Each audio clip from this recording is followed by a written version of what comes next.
everybody, Peter Zeihan here, coming to you from Bear Peak, one of the Flatirons above Boulder, Colorado. And the news today is that the deadline has passed for the Niger Coup plotters to renounce power and allow civilians back in.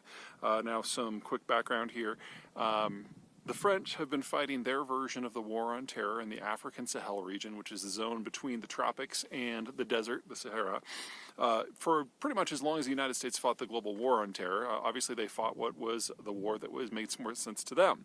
So while the Americans were in Iraq and Afghanistan, the French have been moving around in the Sahel region. And just like with the United States, it didn't go well. It hasn't been going particularly well for the French either. The problem is that none of the geographies in question are particularly productive.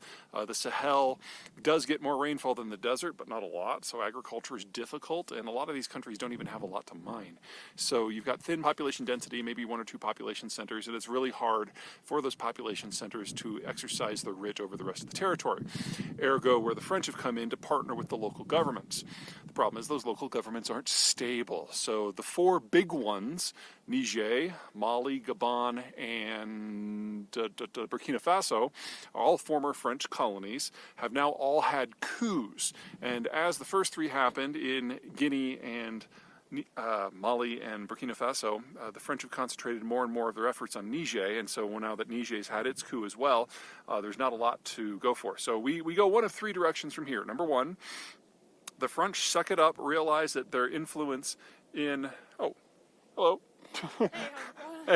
Realize that their influence in the region is gone and go home and deal with issues they can deal with, which would probably mean sticking it to the country that has had the biggest influence with the coup plotters, which is Russia.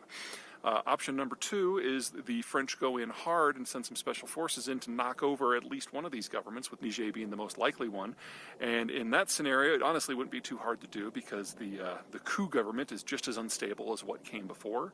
And if you remember back to when we had the war in Libya, it turned out the locals couldn't do the assault on Tripoli, so the French, the Brits, and the Americans each sent in a few dozen special forces and basically paved the way to the presidential palace for the resistance and easily overthrew Gaddafi.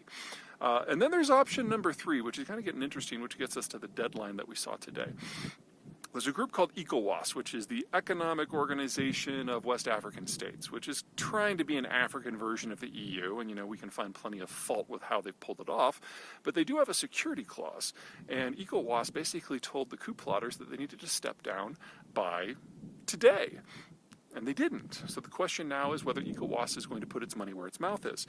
Now, the French get along very well with most of the countries of ECOWAS, and the one that matters the most, which is the most powerful one by far, is Nigeria. And the Nigerian military is something like 4 times as powerful as the combined militaries of all 4 of the countries that have been taken over by coups. So if the Nigerians do choose to rouse themselves, especially with some French assistance, this could get very, very interesting very, very quickly. And now that the deadline is passed, and it was an ECOWAS deadline, not a French deadline, we will find out whether or not the Africans are capable of putting together a security force to cross borders by themselves. Historically speaking, this was a big no-no. One of the big contingents of African Union membership and African diplomacy overall was never, ever, ever, ever change the borders, because that reeks of colonialism. But that policy may now be 60 years out of date, and it may very well be time for the regional heavyweight to do something different, or for the French to do something similar. Either way, we're going to get some very instructive lessons on what is and is not going to fly in West Africa over the course of the next few weeks, so stay tuned. Take care.